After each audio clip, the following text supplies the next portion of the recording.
Welcome to today's reading from the Krishna book. Om Namo Bhagavate Vasudevaya. Om Namo Bhagavate Vasudevaya. Om Namo Bhagavate Vasudevaya. We are reading the chapter Delivery of the Message of Krishna to the Gopis. All these different ways of determining the ultimate goal of life are compared to rivers, and Krishna is compared to the ocean. As the rivers flow down toward the ocean, all attempts for knowledge flow toward Krishna. After many, many births of endeavor, when one actually comes to Krishna, he attains the perfectional stage. Krishna says in Bhagavad Gita, Klesho dikataras tesham avyakta sakta chetasam. All are pursuing the path of realizing me, but those who have adopted the courses without any bhakti find their endeavor very troublesome. Krishna cannot be understood unless one comes to the point of bhakti. Three paths are enunciated in the Bhagavad Gita: Karma Yoga, Jnana Yoga, and Bhakti Yoga. Those who are too much addicted to fruitive activities are advised to perform actions which will bring them to bhakti. Those who are addicted to the pursuit of empiric philosophy are also advised to act in such a way that they will realize bhakti. Karma Yoga is therefore different from ordinary karma, and Jnana Yoga is different from ordinary jnana. Ultimately, as stated by the Lord in the Bhagavad Gita, Bhaktya Mam Abhijanati, only through execution of devotional service can one understand Krishna. The perfectional stage of devotional service was achieved by the gopis because they did not care to know anything but Krishna. It is confirmed in the Vedas, Kasmin Bhagavo Vijanate Sarvam Idam Vijnatam Bhavati. This means that simply by knowing Krishna, one automatically acquires all other knowledge. Uddhav continued, reading Krishna's message, transcendental knowledge of the Absolute is no longer necessary for you. You were accustomed to loving me from the very beginning of your lives. Knowledge of the Absolute Truth is specifically required for persons who want liberation from material existence. But one who has attained love for Krishna is already on the platform of liberation, as stated in the Bhagavad Gita. Anyone engaged in unalloyed devotional service is to be considered situated on the transcendental platform of liberation. The gopis did not actually feel any pangs of material existence, but they felt the separation of Krishna. Krishna therefore said, My dear gopis, to increase your super excellent love for me, I have purposely separated myself from you so that you may be in constant meditation on me. The gopis are in the perfectional stage of meditation. Yogis are generally more fond of meditating than of executing devotional service to the Lord, but they do not know that perfection of the yoga system is the attainment of devotion. This constant meditation on Krishna by the gopis is confirmed in the Bhagavad Gita to be the topmost yoga. Krishna knew very well the psychology of women. When a woman's beloved is away, she thinks of him more in meditation than when he is present before her. Krishna wanted to teach through the behavior of the gopis that one who is constantly in trance like the gopis surely attains his lotus feet. Lord Chaitanya taught people in general the method of Vipralamba Seva, which is the method of rendering service to the Supreme Personality of Godhead in the feeling of separation. The 6 Goswamis also taught worship of Krishna in the feeling of the gopis in separation. The prayers composed by Srinivasacharya about the Goswamis explain these matters very clearly. Srinivasacharya said that the Goswamis were always absorbed in the ocean of transcendental feelings in the mood of the gopis. When they lived in Vrindavan, they were searching for Krishna, crying, Where are you, Krishna? O gopis, where are you? Where are you, Srimati Radharani? They never said, We have seen Radha and Krishna, and therefore our mission is fulfilled. Their mission remained always unfulfilled. They never met Radha and Krishna. Krishna reminded the gopis that at the time of Rasa dance, those of them who could not join him for the Rasa Leela gave up their bodies simply by thinking of him. Absorption in Krishna consciousness by feeling separation is thus the quickest method of attainment of the lotus feet of Krishna. By the personal statement of Krishna, the gopis were convinced about the strength of feelings of separation. They were actually experiencing the supernatural method of Krishna worship and were much relieved by understanding that Krishna was not away from them but always with them. The gopis therefore received Uddhav very happily and began to speak as follows. We have heard that King Kamsa, who was always a source of trouble for the Yadu dynasty, has now been killed. This is good news for us. We hope therefore that the members of the Yadu dynasty are very happy in association of Krishna, who can fulfill all the desires of his devotees. My dear Uddhav, kindly let us know whether Krishna sometimes thinks of us while in the midst of the highly enlightened society girls of Mathura. We know that the women and girls in Mathura are not village women. They are enlightened and beautiful. Their bashful smiling glances and other feminine features must be very pleasing to Krishna. We know very well that Krishna is always very fond of the behavior of beautiful women. It seems therefore that he has been entrapped by the women of Mathura. My dear Uddhav, will you kindly let us know if Krishna sometimes remembers us while in the midst of other women? Another gopi inquired.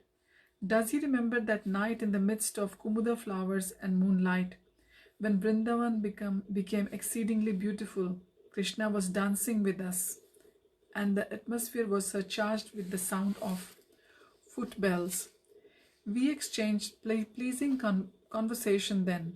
Does he remember that particular night? We remember that night and we feel separation. Separation from Krishna makes us agitated, as if there were fire in our bodies. Does he propose to come back to Vrindavan to extinguish that fire, just as a cloud appears in the sky to extinguish a forest fire by its downpour? Another gopi said, Krishna has killed his enemy and has victoriously achieved the kingdom of Kamsa. Maybe he is married with a king's daughter by this time and happily living amongst his kinsmen and friends.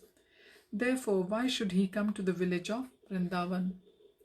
Another gopi said, Krishna is the supreme personality of Godhead, the husband of the goddess of fortune, and he is self-sufficient. He has no business either with us, the girls in the Vrindavan forest, or with the city girls in Mathura. He is the great super soul. He has nothing. Another gopi said, it is an unreasonable hope for us to expect Krishna to come back to Vrindavan. We should try instead to be happy in disappointment. Even Pingala, the great prostitute, said that the disappointment is the greatest pleasure.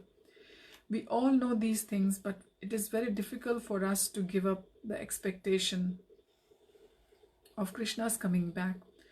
Who can forget a solitary conversation with Krishna, on whose chest the goddess of fortune always remains in spite of Krishna's not desiring her?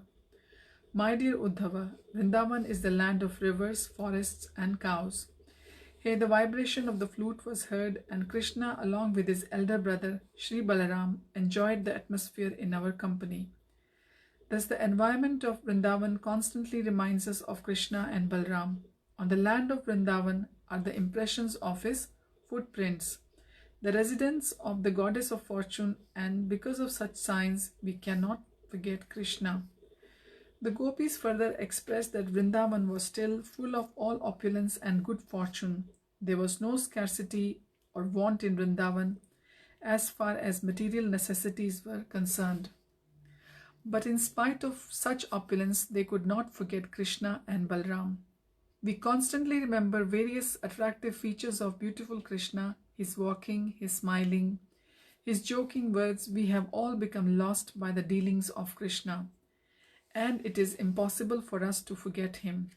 We always pray for him, exclaiming, Dear Lord, dear husband of the goddess of fortune, dear Lord of Vrindavan, and deliverer of the distressed devotees, We are now fallen and merged in an ocean of distress. Please therefore come back to Vrindavan and deliver us from this pitiable condition." Uddhav minutely studied the transcendental abnormal condition of the gopis in their separation from Krishna, and he thought it wise to repeat again and again all the pastimes the gopis enjoyed with them. Materialistic persons are always burning in a blazing fire of material miseries. The gopis were burning in a transcendental blazing fire due to the separation from Krishna. The blazing fire exasperating the gopis, however, is different from the fire of the material world. The gopis constantly wanted the association of Krishna, whereas the materialistic persons constantly want the advantage of material comforts. It is stated by Vishwanath Chakravarti Thakur that Krishna saved the cowherd boys from the blazing forest fire within a second while their eyes were closed. Similarly, Uddhav advised the gopis that they could be saved from the fire of separation by closing their eyes and meditating on the activities of Krishna from the very beginning of their association with him. From the outside, the gopis could visualize all the pastimes of Krishna by hearing the descriptions of Uddhav, and from within they could remember those pastimes. From the instructions of Uddhav, the gopis could understand that Krishna was not separate from them. As they were constantly thinking of Krishna, Krishna was also constantly thinking of them at Mathura. Uddhav's message and instructions saved the gopis from the immediate death, and the gopis acknowledged the benedictions from Uddhav. Uddhav practically acted as the preceptor, spiritual master of the gopis, and in return they worshipped him as they would worship Krishna. It is recommended in authoritative scriptures that the spiritual master must be worshipped on the level of the Supreme Personality of Godhead because of being his very confidential servitor. And it is accepted by great authorities that the spiritual master is the external manifestation of Krishna. The gopis were relieved from their transcendental burning condition by realizing that Krishna was with them. Internally, they remembered his association within their hearts, and externally, Uddhav helped them associate with Krishna by his conclusive instructions. The Supreme Personality of Godhead is described in the scriptures as Adhokshaja, which indicates that he is beyond the perception of all material senses. Although beyond the material senses, he is present in everyone's heart. At the same time, he is present everywhere by his all-pervasive feature of Brahman. One can realize all three transcendental features of the Absolute, namely Bhagwan, the personality of Godhead, Paramatma, the localized Supersoul, and all-pervasive Brahman. Simply by studying the condition of the gopis in their meeting with Uddhav as described in Srimad Bhagavatam, it is said by Srinivasacharya that the 6 Goswamis were always merged in thoughts of the activities of the gopis. Chaitanya Mahaprabhu has also recommended the gopis' method of worshipping the Supreme Personality of Godhead as super excellent. Srila Shukadev Goswami has also recommended that anyone who hears from the right source about the dealings of the gopis with Krishna and who follows the instructions laid down by the previous acharyas will be elevated to the topmost position of devotional service and be able to give up the lust of material enjoyment. All the gopis were solaced by the instructions of Uddhav, and they requested him to stay in Vrindavan for a few days more. Uddhav agreed to their proposal and stayed with them not only for a few days but for a few months. He was always engaged in thinking of the transcendental message of Krishna and his pastimes, and the gopis felt as if they were experiencing direct association with Krishna. While Uddhav remained in Vrindavan, the inhabitants enjoyed his association. As they discussed the activities of Krishna, the days passed just like moments. Vrindavan's natural atmosphere with the presence of the Yamuna river, its nice orchard of trees decorated with various fruits, Govardhan hill, caves, blooming flowers all combined to inspire Uddhav to narrate Krishna's pastimes. The inhabitants enjoyed Uddhav's association in the same way as they enjoyed the association of Krishna. So we will continue our reading from here onwards tomorrow. We have read today how Uddhav, who came to Vrindavan to deliver the message of Krishna to gopis, delivered the message of Krishna that Krishna is always there with them, because as they are absorbed in the thoughts of Krishna in Vrindavan, likewise Krishna is absorbed in all the pastimes and the activities which were spent with the gopis in the Vrindavan. And Uddhav, he is a very, very exalted devotee and also a cousin of Krishna, who is almost like Krishna.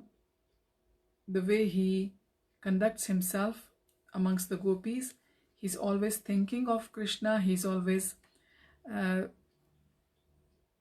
delivering the pastimes of Krishna, and he is exchanging the activities of Krishna with the other inhabitants of Vrindavan.